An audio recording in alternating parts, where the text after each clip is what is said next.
Benfica Podcast is one of the founding members of Benfica Independent. Benfica Independent is an independent platform made by fans for fans. And in it, you can find our podcast, along with many other podcasts, along with articles of opinion, video segments, and much, much more. We're also on patreon.com/Benfica Independent with exclusive contents for our patrons. Hasta que no estás aquí dentro no sabes la grandeza de este equipo. Sí, es un club que tiene una grandeza que no se comprende si no estás aquí dentro. São de uma magia única, benfiquista, que só nós sentimos assim. Por muitos desgostos que possamos ter, valores mais altos se levantam. E o valor mais alto que se levanta em termos futebolísticos chama-se Benfica.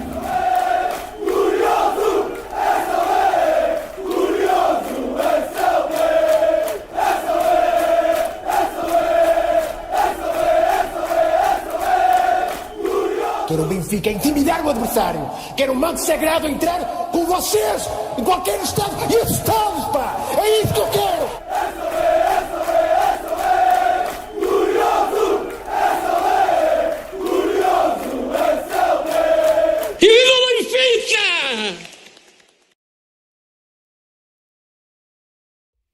And four of us is us. Four of us. What's going on, everybody? Welcome to another edition of the Talking to the Doll Benfica podcast. My name is Alfredo Fumacic. With you, as always, every week, bringing you the latest and greatest in Benfica land. With me, as always, Dave de Oliveira from the Great Up. It's not Great Up. Great White North, up yeah. north, There we something. I don't know. You know, sometimes my brain doesn't work that well. It's expected. And that is ballsy. That is courageous. I'm just going to introduce myself. Hello, Go ahead, Cristiano Chris. Oliveira. Smash the like button. That is very courageous, very ballsy on your part to say. Yeah. Latest, which you're right on board, but the greatest. I don't know if there's anything been great on our side, but that is ballsy of you to say. Nonetheless, what's up, Alfredo? Welcome. to What's another happening? Benfica podcast. Welcome What's back, going on? Chris. I Guys. know that you almost made it last week. Yes. Yeah. And by the way, I just want to let you guys know that are listening. I apologize, Dave. I don't know if Alfredo told you. I apologize to Alfredo the next day. I said, dude, I'm so sorry. Because, like, if I wanted to time it, but I don't think I would have timed it better. I literally showed up. Hey, what's up, guys? And all right. Nice talking to you. See you later. We'll be back. And I was like, We were wrapping up when you showed up in a chat on YouTube. I showed up in Sir Alex Ferguson time. That's right. That time. That was it. Right on the final whistle, bro. Like, wow, what That's the? right. Like, my bad, guy. But I showed up, though. And I It's- smashed the like button. Yeah, it's all good, man. That's all I don't know if it, Chris. I don't know, like Chris. You know when you rate the players, right? And those guys that come in with 10 minutes left and you can't rate them because they didn't play enough. That's gonna be you. You don't get us. That doesn't I get count no as a rating. start last week. Not even in the. An appearance. That doesn't count as an appearance last week. But here we are. Only one person in the chat. Abola Rules. Welcome. Where is everybody? Like you were saying, Chris, there's 6 people and 3 of them are us. Hello?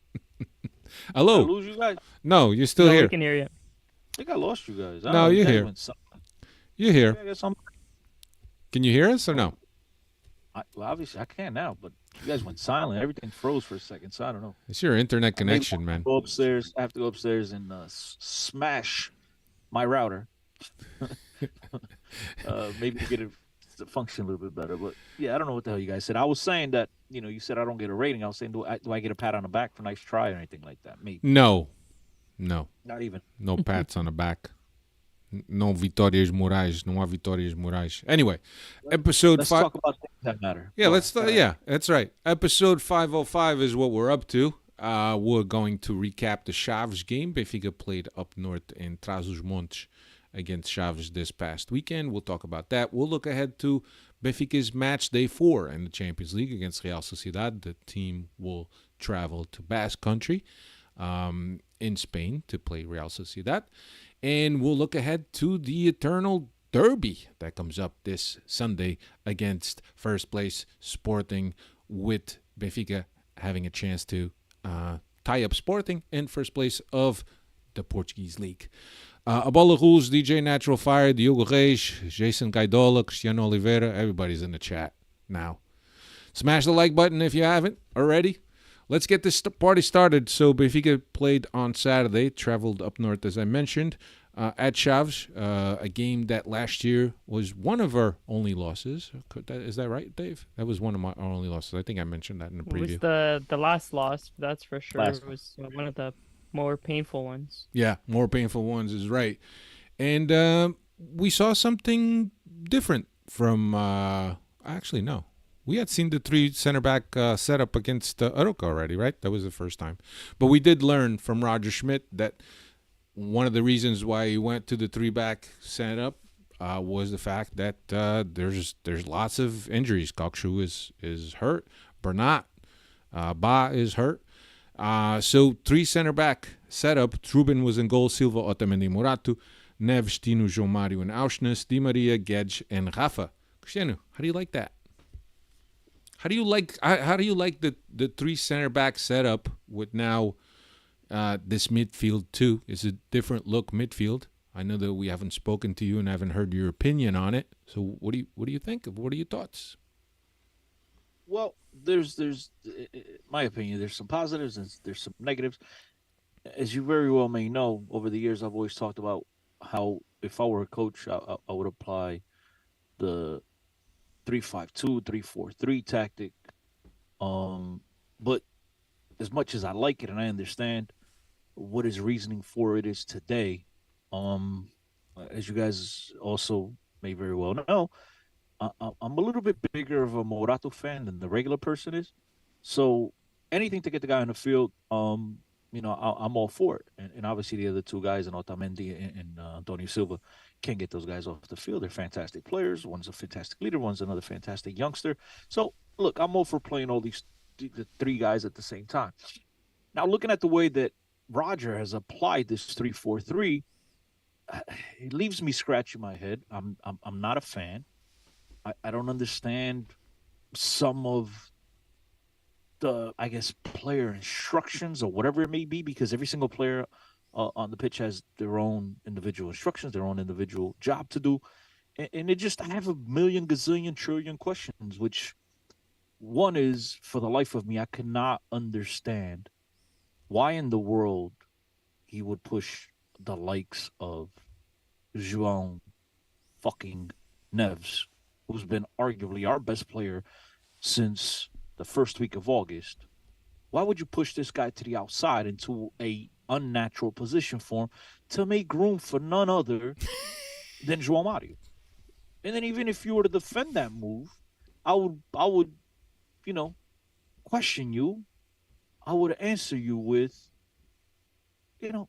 last year, I recall plenty of times when Arsenis was playing on one wing and João Mario was playing on the other wing.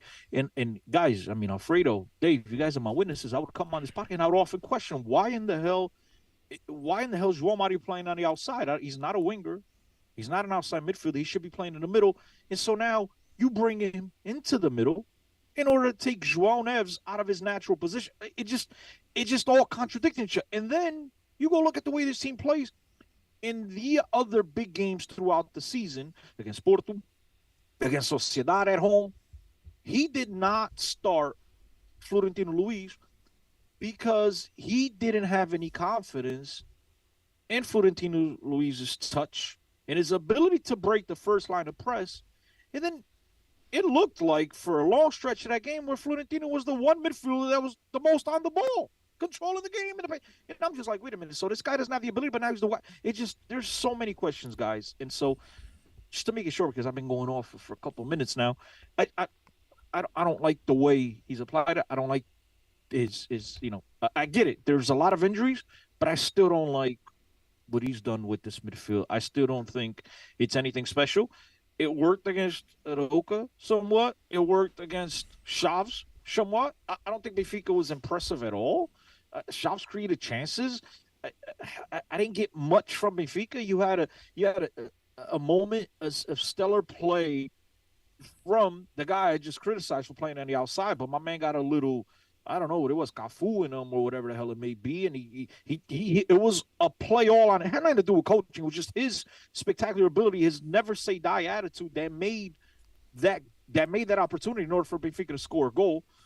And then another fortuitous penalty, which to me was BS, but whatever. It is what it is, touch to the face, and we know the Tugal how it is.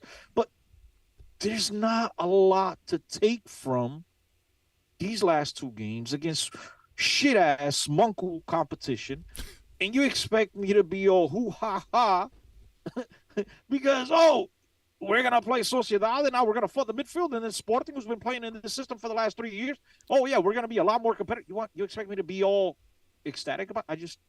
I can't find it. Sorry, guys. No, I'll be quiet.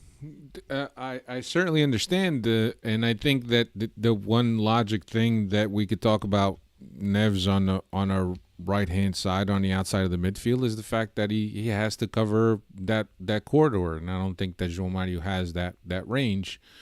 And when you mentioned João Mario playing on the outside, that was at a time where we were playing with fullbacks also. So I don't think that it's the same situation. So I do understand why he's putting him there, because João Neves is better defensively and covers a lot more ground than João Mario. But certainly I agree with you that João Neves should be in the middle.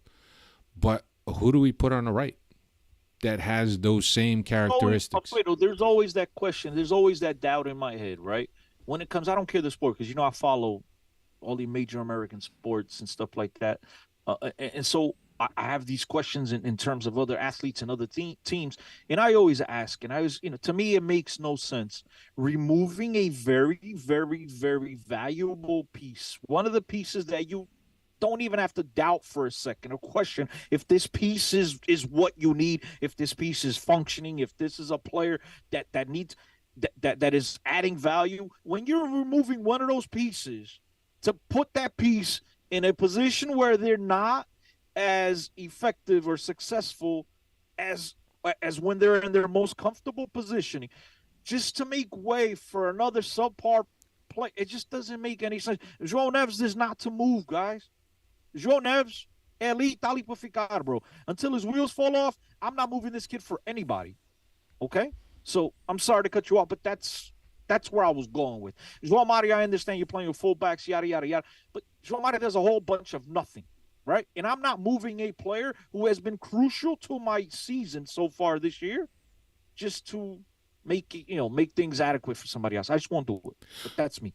Let me ask you this, because this was something that was that we were talking about in the chat that we usually have during game time with Steve Santos, and one of the things that we mentioned was that this change for this setup, what it does is that it sets up when Kokshu is healthy and he could come in. I think that João Mario position is going to Kokshu. Are you okay with Kokshu being in that position and João Neves being on the right?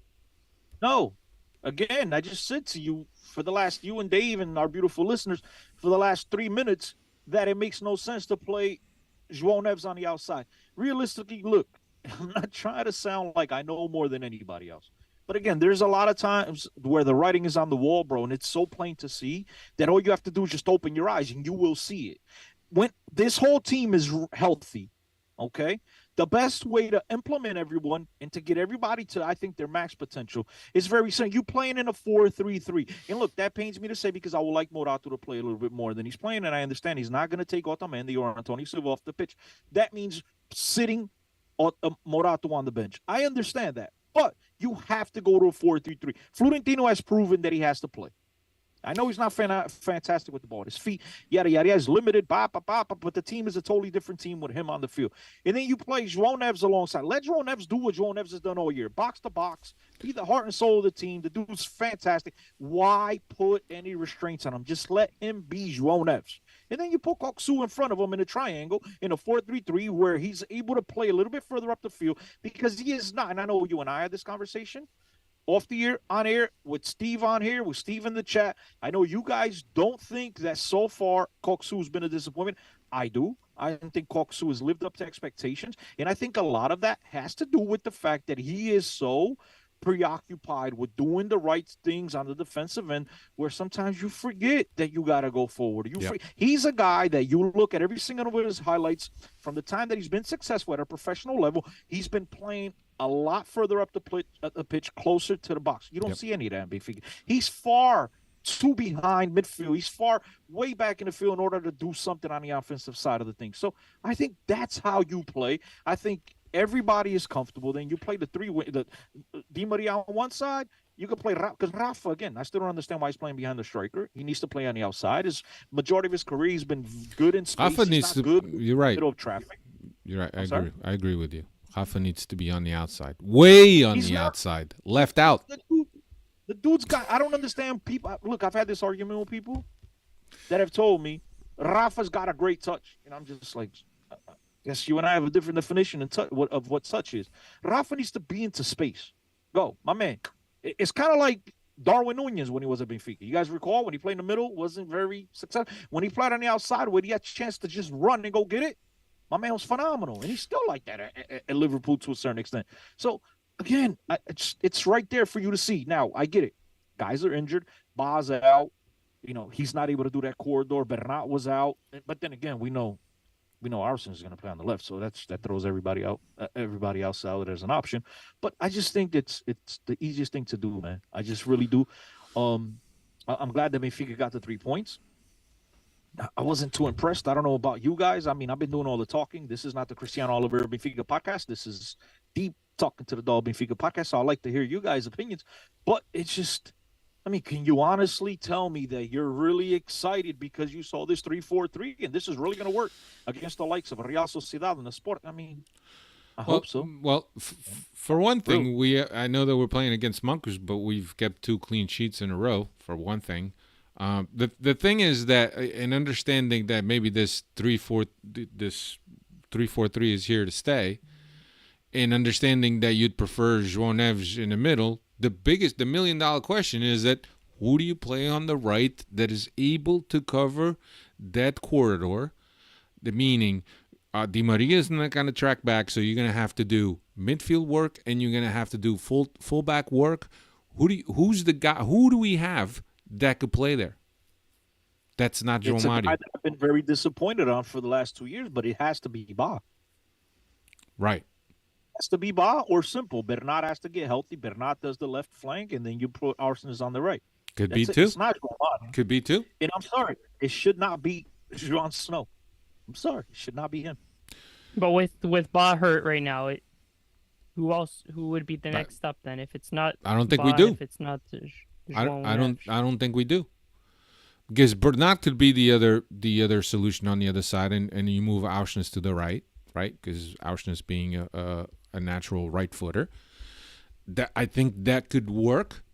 But Bernat is resembling what we saw from Draxler, a player that came off a big injury, was out for quite some time, joined in the preseason. We said, okay, well, let's get him up to speed in terms of preseason, in terms of getting to where the levels of the other players are. But now the guy is hurt again. So all the expectations that we had put on Bernat, that Bernat's going to be lights out. No, forget Jurasek, forget Ristich, forget whoever else plays at left back. Bernat's going to be lights out. He's going to be the undisputed starter on the left side. So far, we've kind of seen not much from Bernat. So we haven't seen much, but the last game he played, I recall. He played well. He played okay. He didn't do great, but again, he's steady, right? Yeah. He's not the Bernat we were all expecting. He's not the guy we anticipate, at least I anticipate he's going to be. But in 63 minutes on the pitch, he turned the ball over once. You switched him for Jurassic, and Jurassic in the first 10 minutes turned the ball over like 15 times. I mean, just for that, just give me the steadiness. Now, to answer your question going back, look, it's funny because Diogo Reis mentioned it on the chat, and I was thinking about this, and then I just happened to glance over at the chat, and I saw it. But swear to God, I wasn't cheating. But a guy that was, I don't listen. I don't want to tell you I've seen all his games, where he plays. You'll be sent last year or whatever it was, but he comes in with a reputation as a very fast player, one of the fastest players on a roster. The guy played right back already multiple times this season, I think twice, if I'm not mistaken. So, Thiago Araújo, you don't need him to attack. You just need him to do the corridor. Yep. I mean, to me, I just don't want to move João Neves because to me, the dude's been impressive, man. And again, I mentioned it before, Alfredo. I'm never going to move you from your strongest position, from what you're good at, to go put you at something that you're okay at. You're not as good. You're not bad, but you're okay at, right? I'd rather you be at your max potential. That's me. But I want to get everybody's max potential. But he's done that with Auschwitz all season. I feel bad for the guy. Every week he comes into training.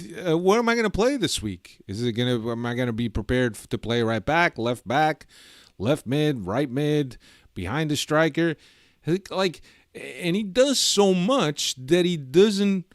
It's gotten to the point that he doesn't create enough routines because of the consistency in terms of how he's lined up, to the point that we've seen Auschwitz and Auschwitz steady, but we have yet to see Auschwitz at the level that we saw last year when he was playing on the left side of the midfield. And I know, Chris, you hated that about the setup, and you didn't think that Auschwitz should be playing there. But the fact of the matter is that we saw extremely good performances by Auschwitz in that position. But so far this year, he's played right back, left back, center mid, and it has been something that's very inconsistent. That can't be good for a player. Can't be good for a player at all. But I could also counter you with an honest question, right? Which, I mean, what's his natural position? You can't tell me. I'm sorry. I know he played well at left mid last year, but you can't tell me Arsenal is a left winger, a left mid, especially in this, because here they play sort of on the wing. He's not a midfielder. You know what I mean? He's not the old school 4-4-2. Right. He's kind of an inverted, whatever. An interior guy. Yeah. So, I mean, is he a left winger? He's not. I mean, all I know is that before he arrived at Benfica, he played at Feyenoord alongside Koksu, who played a little bit further up the field, but they played in the 4-3-3, and that's where he was successful. When Benfica went and bought him, that's where he was initially, right, expected to play, was in the middle of the field. Yep. I think last year you adapted him on that left midfield because we didn't have any wingers. We had Neres, and that was it. And when Neres was injured and suspended, we had João Mario on one side and Koksu, and Arsens on the other. And then we just had one of those seasons last year for the first 6-7 months. We were phenomenal. And then at the end, nobody can make the difference. We struggled at the end. We got over the line. Thankfully, we got over the line. But again, can you really tell me that Arsenal is a left mid, a left winger? He's not. I think where Arsenal needs to play is, again, as I said before, in that 4-3-3. And the way I'm actually, the way I think, if you're going to go based on performances and the way that players warrant playing time, you can't take out Florentino. I'm sorry, you can't. It's proven. Just go look at the last game against Sociedad. It was a freaking that shit was Holland Tunnel in the middle of the park, right? João Neves is proving everybody that needs to play, and unless you remove Koksu, put him on the bench, and you play Arsenal in a 4-3-3 or Arsenal at right back. I don't know. The problem with Arsenal is that he doesn't really have a position on this team. What is it? Well, he's played in so many that he's pau por toda obra, but he's like, well, how does the saying go? Master of none. How does it good at master? Jack of all trades, master of none. It's Andre Almeida 2.0.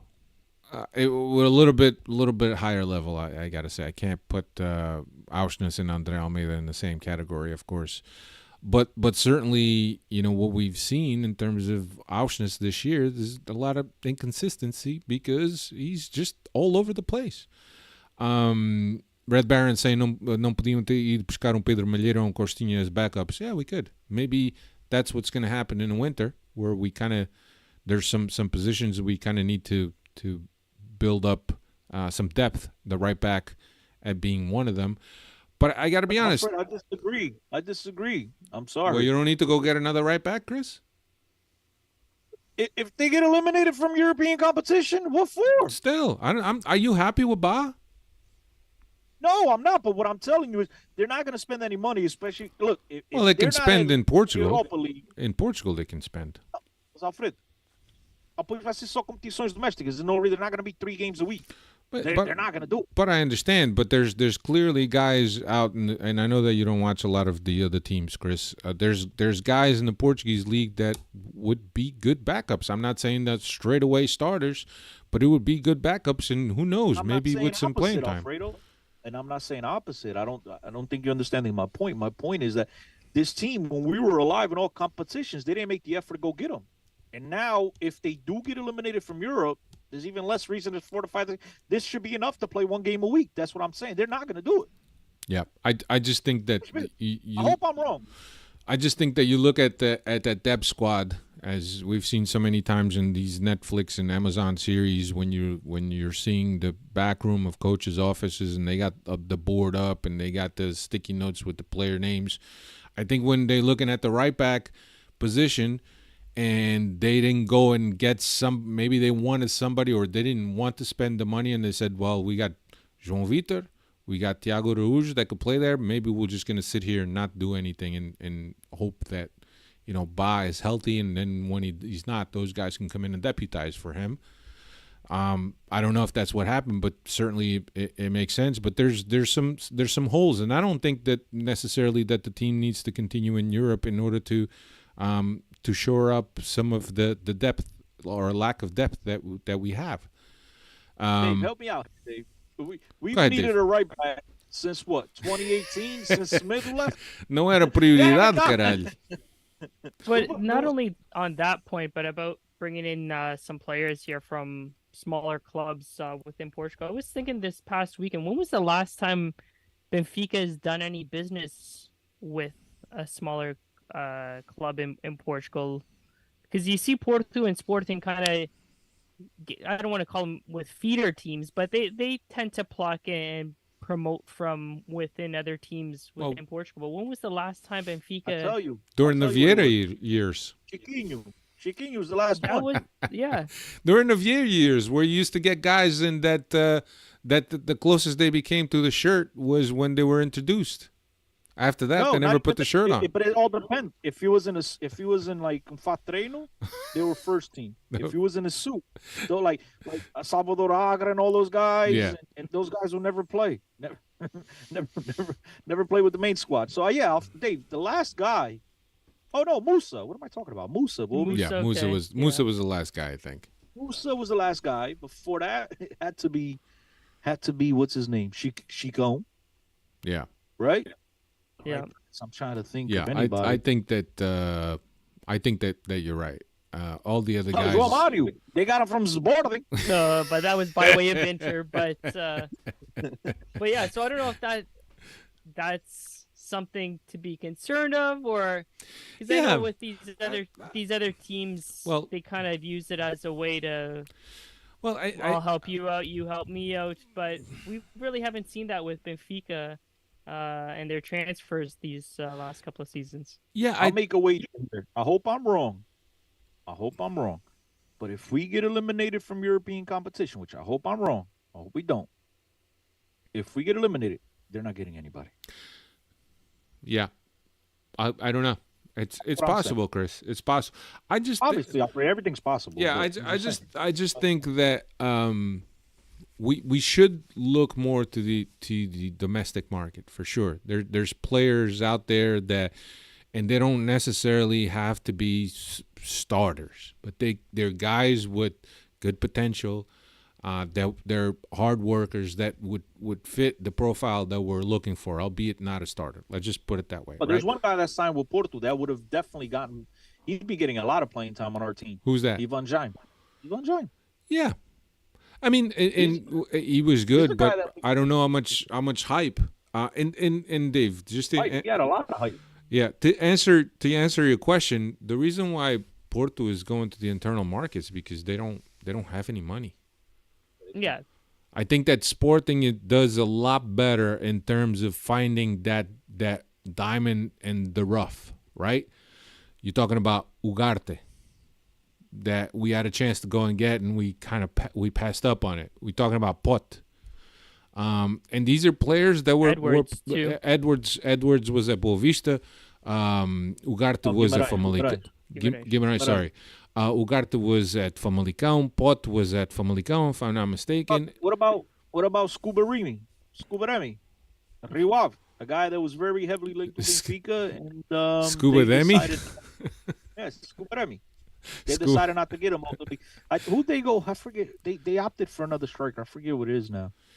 Yeah, it was just. I think that help out. that Benfica doesn't spend enough time scouting the domestic market because they figured, we'll just go to the B team if we need to go to the domestic market. But I think that's the wrong approach, because we've seen time and time again, or season in, season out, where there are guys that are good, that have potential, that are young. Like I said, that it fit the profile, that could be good Benfica players, and they're passed up on because we need to go get the Jurassics of the world. So, but anyway, we got a ball like I said, the last guy before Musa was Rodrigo Pinho. Rodrigo Pinho is right from Maritim. Rodrigo Pinho, Helton Lake. Another guy from Boavista. Yeah. I mean, we've gotten a couple, but nothing earth-shattering. Nothing that you could say, fuck, we got this guy, and look what he turned out to be. Alfredo, I want to give a shout out to Adam Almeida and everybody actually for being active in the chat. But Adam Almeida says, glad to have caught a show live, but it's past. Welcome. My bedtime. I have to catch the episode tomorrow. Boa noite, pessoal. I mean, fingers crossed for tomorrow, but my expectations are at an all-time low.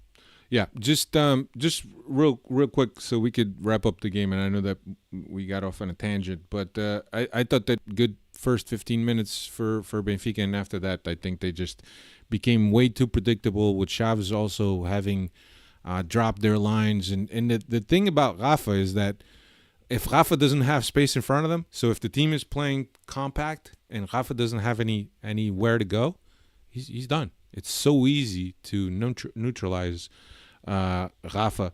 In the 46th minute, coming out of the locker room, and damn, I was surprised. Cabral comes in for Gedge. Gedge obviously was one of the players that struggled that first half along with Rafa. Rafa struggled the whole game. And I thought that a sub at the half, where's this Schmidt been, right? And Cabral added a little bit more, right? So in the 59th minute, I would have given that goal to Cabral Zas. But apparently Arsnes was the official goal scorer for Benfica's first goal of the game. You know what I didn't understand about that whole play? If you guys recall, when Jornevs takes it to the line. No, when Benfica scored, yeah, on that play, there was a VAR review, and I'm sitting there like, guys, who gives a shit? If the ball didn't cross the whole line, which it did, if it didn't cross the whole line when Cabral kicked it in, Arsens was right there and tapped it in. What's the review for? I mean, they were really looking for any little bullshit in order to call that off. They do that to Benfica. I mean, because what's there to review? Okay, if it didn't go in, the second one, the tap in by Arsens wasn't clear enough, guys? I think, Chris, the biggest thing, and from what I can remember off the play, is the review was due to the fact that the goalie comes out of his line and the goalie stopped being the last guy. Okay. And so you got to have two guys between the posts and the striker then. Right. I think that was, but to me that's a Cabral goal. It looks like the ball is all the way in, and across the line. Yeah, and understanding this, you have VAR, you have multiple cameras, but you can't afford goal line technology. You don't have multiple cameras in Portuguese stadiums, in those high school stadiums. You can't get multiple cameras. You have more than two, right? I don't know. They don't work for Benfica games. But what I'm saying is that why can't you afford the goal line technology? Right. Well, first of all, it's not just about affording them. You got, honestly, which not even trying to be funny, but you need to have somewhere to hang them in the stadium. And when these teams were bancadas that are like bleachers, honestly, I'm not even trying to be funny, Alfredo, but you gotta mount them somewhere. Yeah. I think. Build Right? a You gotta be able to balance cameras. little rafter, a couple metal tubes. Get a drone and just have Get a I don't drone, know. just have it sit there the whole time. No, but I'm just honestly. That's that same drone that delivered the ball for the Taça final. They can put it to use and use it for the VAR. But yeah, But so dude, honestly, I think that's the problem with it is that these stadiums don't have the capacity in order to have all this stuff mounted. I'm guessing now. To get back to Cabral, Alfredo, you're my witness. yeah, As soon as the game started, I criticized Getz starting over Cabral. Nothing against Getz. It's just that I thought Roger Schmidt should have started Cabral to build off the confidence of him scoring in the previous game.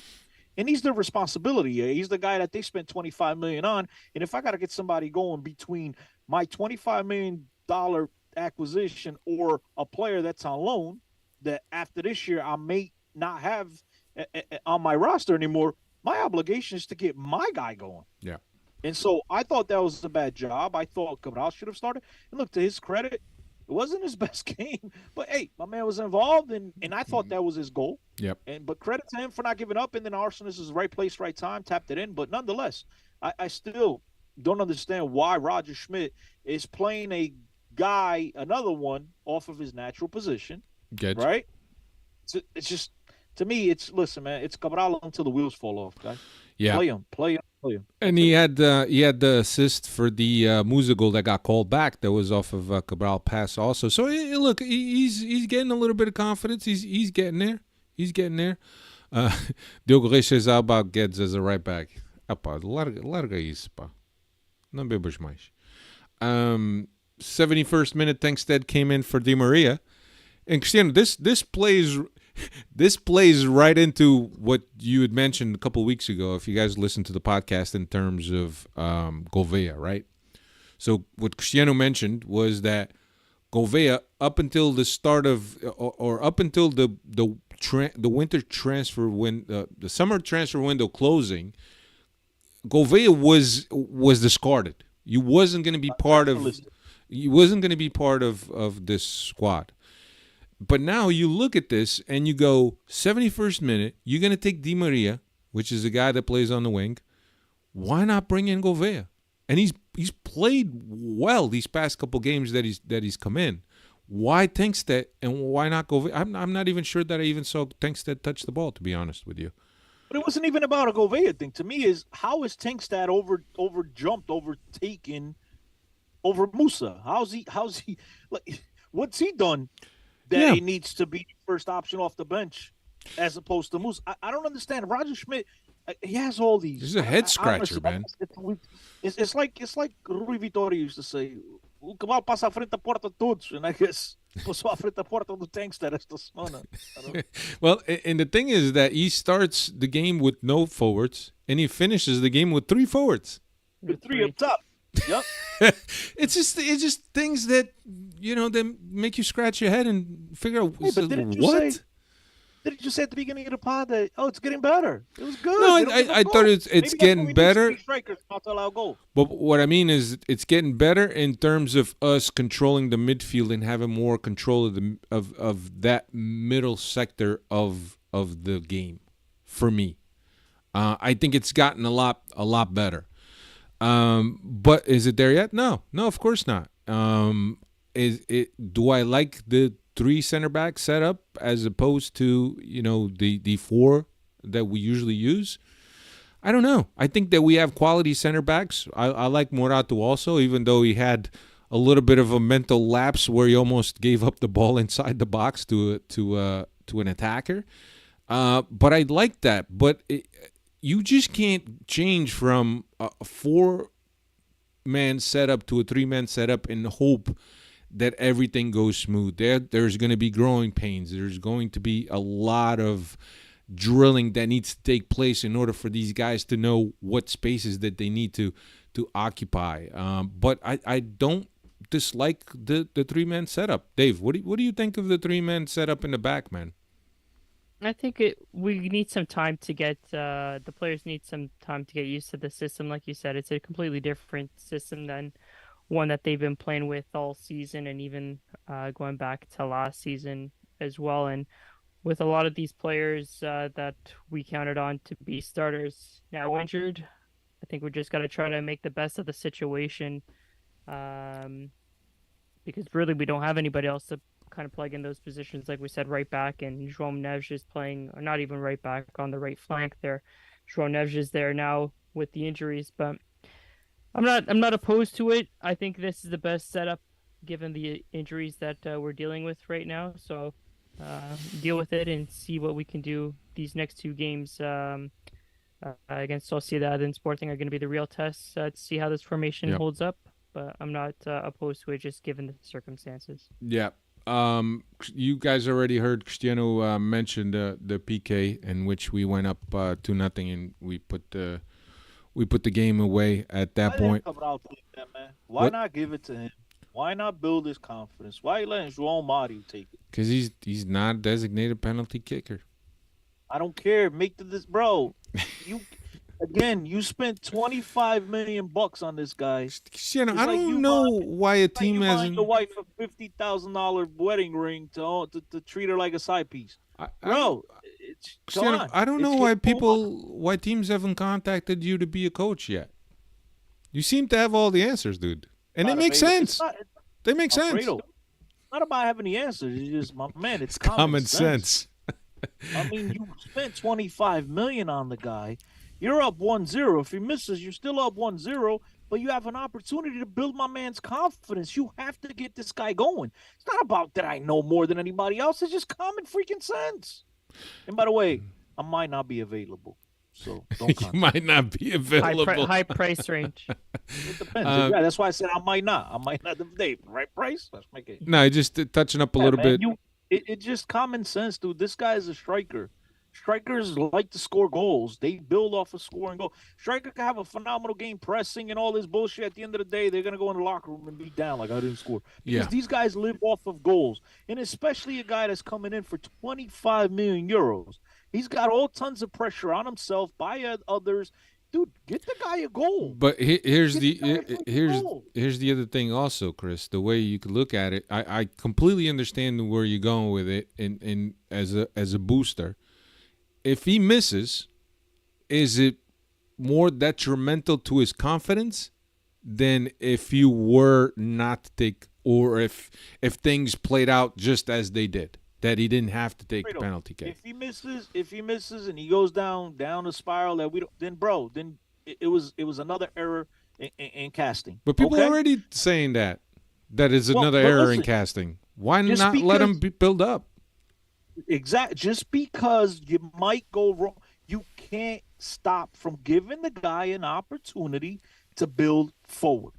And he needs, again, those are very, like in a 0-0, bro. And like, we don't listen. Let's get the goal, all right? I don't care. I'm with you. But in a situation where you're already up 1-0, right? Give the guy the opportunity, man. I get it. It might be the link to get him started. I don't. I'm not disputing it. I just think that put him in that position, pressure situation. Yes, if he makes it, it's a great boost for him. If he doesn't make it, he may go down 2 rungs on the ladder when he had just gone up with the way he's been playing so far. You got to look at things both ways, right?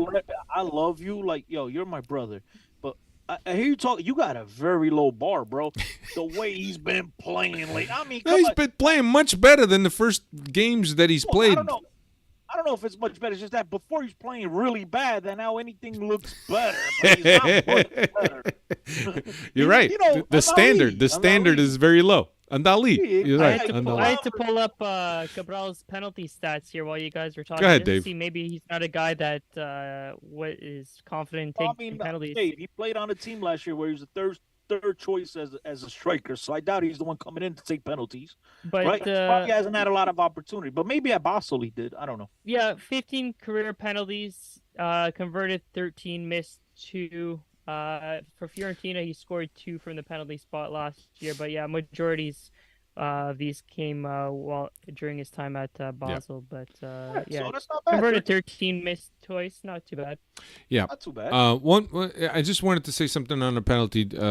In Cristiano, you saw your homeboy trapped having a goal called back as a result of him swinging his arm, hitting somebody in the face on a shot that he took and scored a goal at Stade de Luge. Look, you can look at it as soft, right? The way as a referee you look at it, it's careless. Regardless of whether there was intent there, you're in possession of the ball, and the area that you're responsible for is the area of the ball. Basically, think about it: an imaginary circle around you and the ball, like FIFA. And when you swing your arms outside that area in a reckless manner, that's what the referee is going to look at, and that's what he called. So I'm not against the call. I think it's a little bit soft, but understanding the laws like I do, I could see how that got called. Yeah, but Alfredo, but then you head down that tunnel that we don't all want to head down, bro, which is any little contact now is a foul inside. I mean, look, people forget, right? Soccer, football, right, is a contact sport. But Chris, that's a foul. That's hold on, espera. I think that's where VAR is really effing everything up, because you're able to slow down things or freeze it, stop it frame by frame. Where now you see these contacts, and now you have to start calling all these BS ticky-tack fouls. Do I think that he touched Ron Evans in the face? Yes. Do I think he knocked him out by any stretch of the imagination? No. Have I seen plays like that throughout the field go on and not called 50,000 times? Yes. Do I think it was malicious? No. I think it was one of those fortuitous touches, right? It happened to touch him. Look. Joe Mario's height also helped. Remember this, guys. For you, Alfredo, the Freddies, and everyone listening to this, whenever it is, thank you guys for listening. But remember this, man. This is the way I always, especially on these ticky-tack situations, right? I always pose the question to myself, and so do yourselves a favor and do the same thing if you want a little piece of advice from me, right? And the question is, Alfredo, and I'll pose it to you and Dave, is if that was called on our box, would you have liked it? No, I mean it was. But I would have accepted it. Yeah, I mean, yeah, I would have accepted it. I'm sorry. I would have accepted it. I wouldn't have liked it, but I would have accepted it, because if that foul, listen, that foul, if that happens outside the box, anywhere on the field, that gets called every time. I don't think so, Alfredo. Yeah, it does. Yeah, it does. I see it all the time. I see it all the time in the EPL, getting called in the EPL, not just in the Portuguese league. Guys smacking other guys in the face, waving their arms. That gets called all the time. It's careless play. It's careless play. It's not part of. Tarapto's my boy. Yeah. That one goal that he scored. Come on, Alfred. Hey, look, I hate to be doing this to my boy Tarap. Hope you're doing well, brother. But come on, he hit him with a lot more force than what this dude hit. Come on, brother. This skinned him. It's still careless for me. But now you're gonna go down that rat hole, bro. That like every single thing now is gonna be disputed. No, I'm not. I'm not talking about the dispute. I understand that. Like that. Breathe on a guy, false, yellow. No, the thing is that if that happens anywhere on the field, it gets called. I just think that you had the VAR to call it. Fast forward to the next game when Sporting played, and the central defender from Estrela da Amadora, I guess there was a little bit of his arm too from Bragança, but my man hit some square in the throat in the penalty. But Bragança pulled up his arm into his face. I don't know if he pulled it up. Yeah, he did. Yes. There's a replay. Pulling in it, two different things. Yeah, he pushed his arm against his face. He directed his arm there. But again, I just think that you start calling all these little ticky-tacks, bro. Portuguese football is already, in terms of time played, it was like 61st in the world. Bro, this year's probably worse. It just, again, I think if there's intent, and I get a Red Baron says nobody commits penalties intentionally. I don't know. I'd actually dispute that, Red Baron. Sometimes some people call. No, o Chico Esperto pencil that they're getting away with it, just like we saw Cardozo on that foul on David Neres in that first game. He thought he was getting away with it, cut it with the left, and comes up with his right. Sometimes these guys think they're outsmart the next guy. But I just think that it wasn't enough there. I don't think there wasn't any intention. I just, you know what I mean? Like, let that one go. Because for the sake of football, if he doesn't call it, I'm okay too. Start calling all these little things, man. If, Now you're gonna spend the whole game calling fouls. If he doesn't call it, I'm okay with it. If there's one play you want to question, I think there was a play in that game. I think it was João Neves as well, where the dude steps on João Neves' ankle and he gets a yellow. Where we've seen occasions this year, Benfica themselves, Musa, they get reds, and that wasn't intentional. And so now you start. I mean, there's plays. So why is one step a red and another step not a red? Yep. That's where I think we need to. But that penalty, and I'm just being fair. Like if that happened on Otamendi, I'm like, really, bro? Come on. Like I wouldn't have liked it. So that's where I'm at. I don't like it. So yeah. So Benfica finishes the game with 16 shots, 5 of them on target, 20 actions in the opponent's box, 8 corners, 88% in pass efficiency. Efficiency in a vertical pass, 74%. Faltas cometidas or fouls, 12 fouls, and ball possession, 64% for Benfica. So dominating on possession, not many chances created. Certainly a win is a win, and especially in Chaves and up north, where sometimes you will play in some difficult fields. So to me, it was important to get these 3 points, whether it was pretty or not.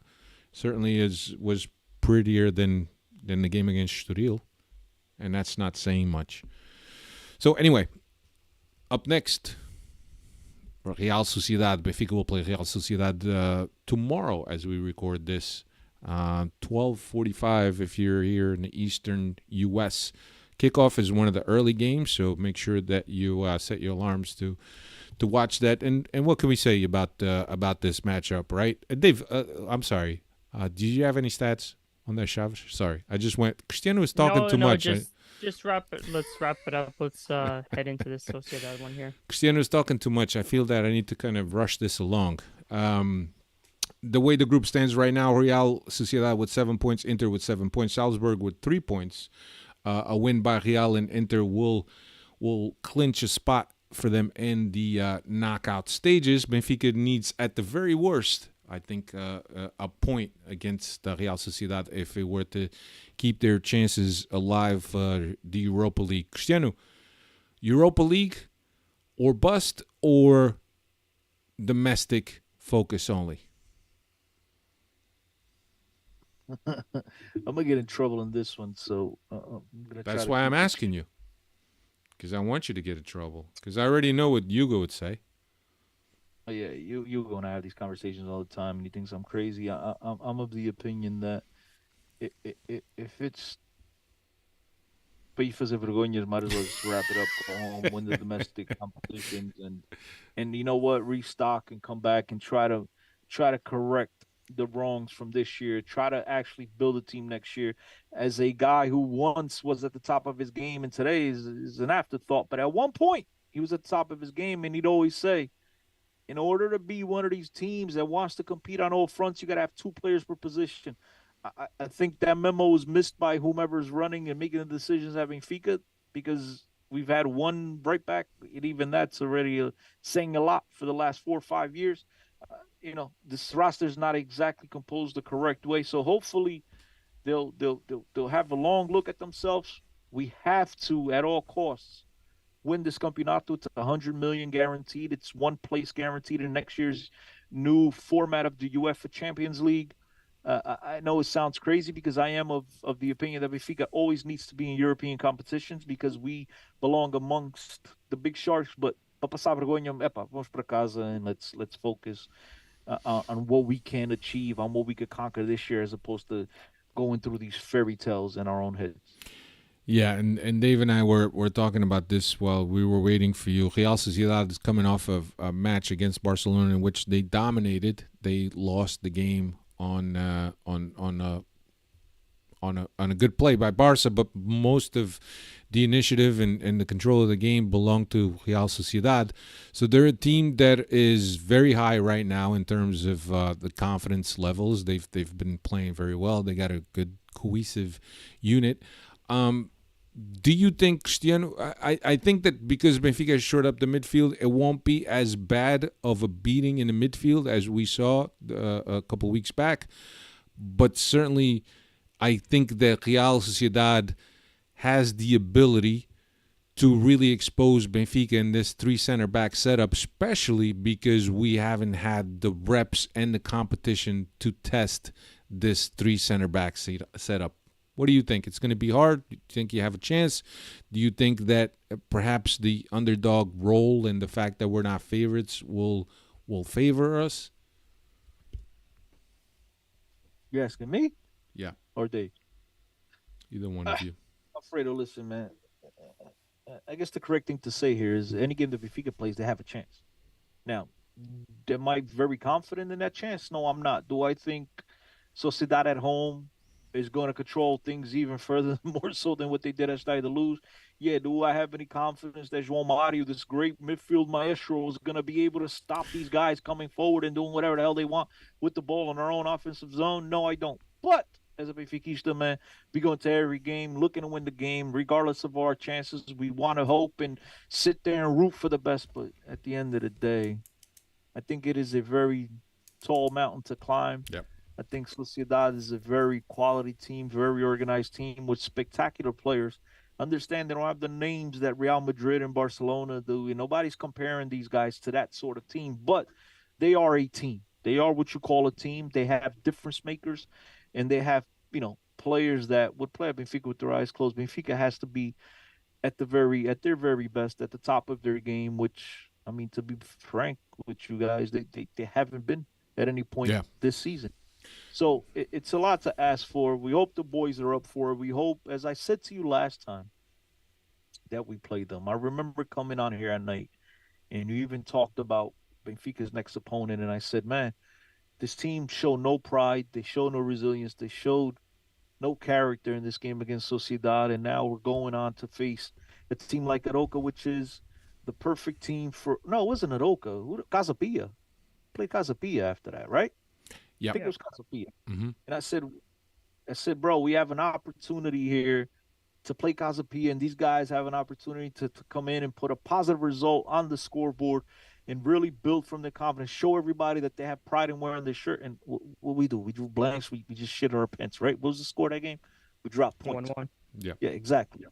So again, everything that like you said before, Chris, you have the right things to say. Yeah, I do, but just because I say them doesn't mean it's going to happen. So maybe I'm the one that doesn't know what the hell he's talking about, and these guys are doing all the right things, and I'm just the dumb one. But yeah, man, I hope that they show up, man. I hope that it's going to be a tough mountain to climb, but Yep. we've climbed many tough mountains before, and so again, if they want to stay alive in this competition, you will have to. And even in this competition, already asking a lot, but to stay alive in European competition, I should say, you have to at least come away with a point tomorrow. So, Agreed.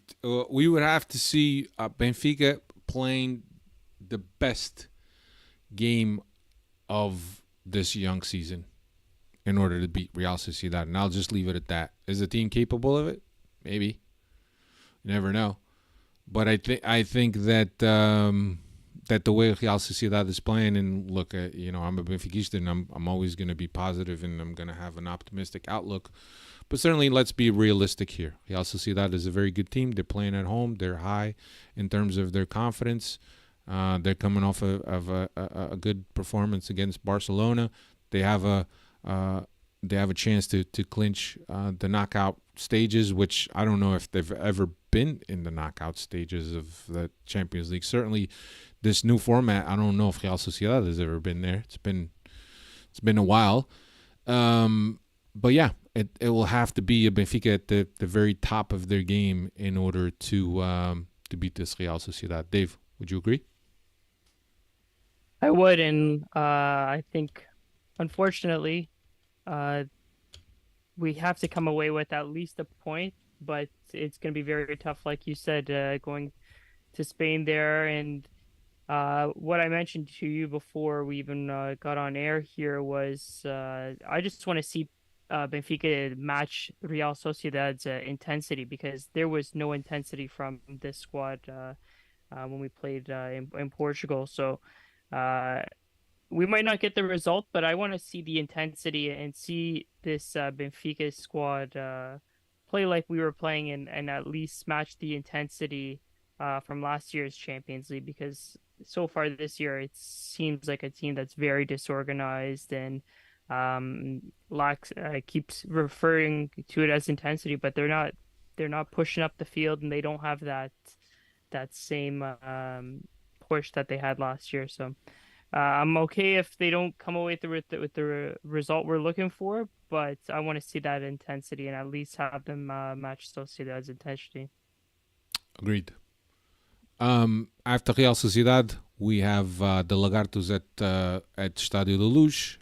Game happens on Sunday, 8:30 local, 3:30 if you're here on the East Coast of the United States. And what can we expect for this derby? What's we know what Sporting's been up to. What, Dave? You got any stats? Yeah, currently leaders here with 28 points from 9 wins, 1 draw. Second most goals scored, 22 through the first 10 games. Historically in our favor, 137 wins, 67 draws, 112 defeats in the previous 316 meetings. Last 10, 5 wins, 2 draws, 3 defeats. Last five at the Estadio de Luz, 3 wins, 1 draw, 1 loss. So the last victory at the Estadio de Luz against Sporting was all the way back in May 2021. So haven't had too much recent victories against them.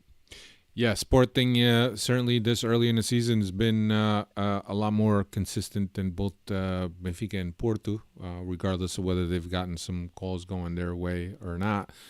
They've made some signings that have made an impact on the team. So they got a nice team. As Cristiano mentioned, same system, past 3 years, same coach. There's routines and there's habits there that Benfica and Porto don't have because of how far this or how long this team has been together. I would expect a high press game from Sporting, trying to take advantage of Benfica not being all that comfortable in possession sometimes, especially when building from the back, especially when the outlet balls are not there. Cristiano, do you think that Sporting is going to take a conservative approach to this game, meaning we have a 3-point lead? Let's not expose ourselves here and give up this game too easy. Let's maybe be conservative and at the very worst come out of here with 1 point. What do you think? What do you think? I don't know. I think, and again, obviously, a lot of it will have to do with the way Benfica plays tomorrow. But Ruben Amorim is going to want to attack a wounded dog. I think he's going to want to come in and he'll be watching the game tomorrow. Yeah. And apply a lot of, again, if Sociedad is successful, apply a lot of the same tacticals as we've seen Benfica in European competition last year. Porto showed Inter Milan how to play against us, lost against Porto. Very next game against Inter Milan, they played the same exact way.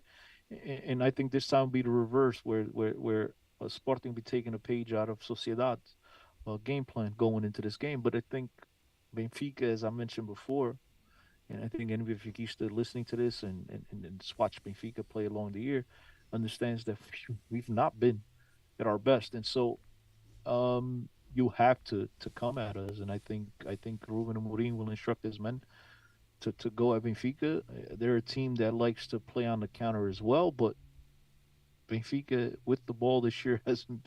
We weren't good last year with the ball. We were better at countering, and this year I think it's kind of like the same, even though we haven't really exploited anything.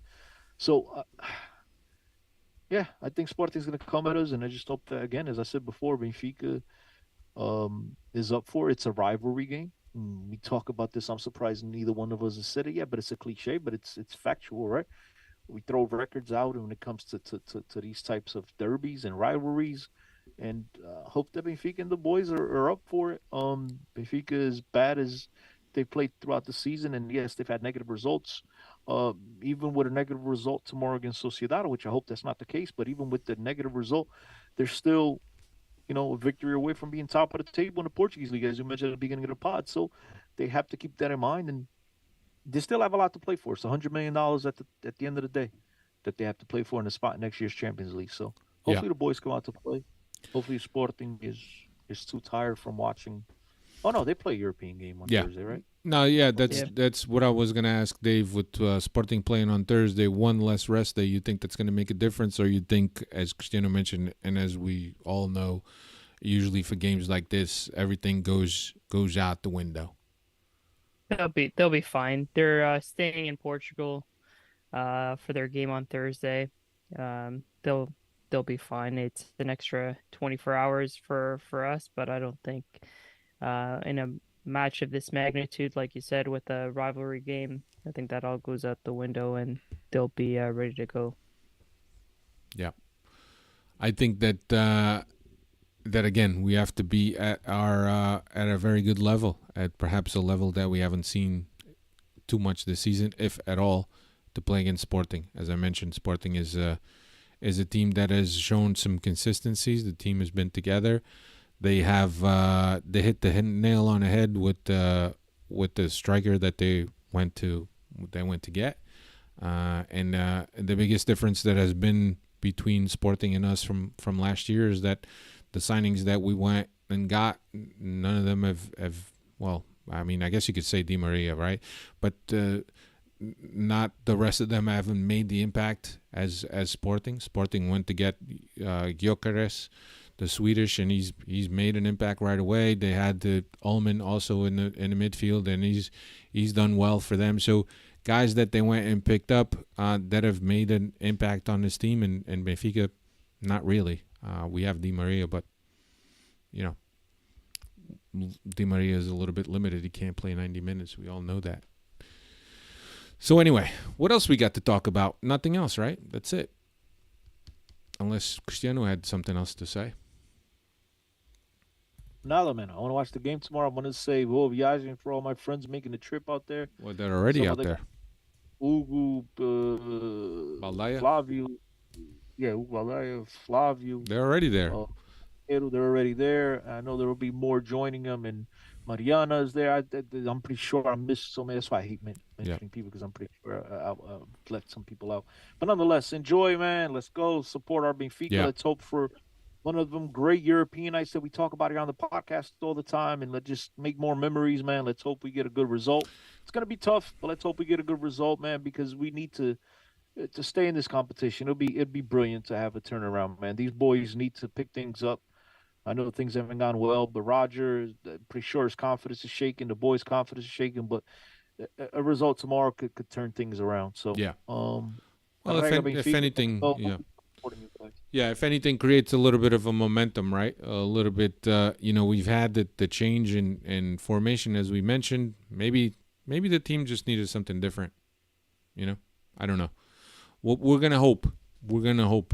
Thank you all you guys that were very active on the chat. I'm sorry that we didn't get to some of the questions and some of your comments, and they were all very entertaining. I got a chuckle out of a couple of you. Diogo Reis, especially. Zach Silva also. He's got an interesting point of view. And that we're all entitled to our own opinions. It doesn't mean that we're right or you're wrong. It just means that we have different opinions, and we're free to express them. We live in Zach is infiltrated. He's a coach. He's infiltrated. He has to. He has to be. Carrega, Zach. Yeah. Zach said that he'd rather see Thiago Araújo over Murato. Yeah. Jason Gondola says 1-1 tomorrow. Sheikh Marlene says we're gonna get spanked by Sociedad. Also mentioned if we lose the next 2 games, it's gonna be crisis mode. I mean, yeah. The media spins that, but we'll just have to keep going, keep plugging away, game by game. By the way, a question here, Alfredo. Sure. Abola Caderos asked, does Benfica podcast have a WhatsApp group? No. You gotta get one, Alfredo. You gotta get with the time. Everybody's Chris, doing we got rid of it. Create the WhatsApp. No, it's a new feature, Dave. Oh yeah. Yeah. You gotta keep another platform for Zuckerberg to spy in on us. Yeah, it's kind of like a a broadcast channel where I don't do the members even get know to what talk, or is just us just sending stuff out? I don't know. I I think they don't know get how to that talk. works. I think they get to talk. I think it's a way for them to interact with us. Yeah. Look, I say you created so you could get these guys to go in a group and then every weekend say Cristiano was right. You should have played Brown. Should have given him the penalty. Can you I think that's imagine? Can you imagine the interaction on a WhatsApp group during a game? I don't know. We only got like 6 Freddies. Let's work on that. No, thank you let's- all of you for being here and being active in the chat. And I know that sometimes guys that are watching are not active in the chat. I do that all the time. But thank you all that take the time to watch this live and also on a replay, but also listen to us on podcast audio format. Thank you very much for being here. Love you all. Carrega Benfica. Win tomorrow. Win Sunday. And, we'll be much happier. Take care, everyone. Later.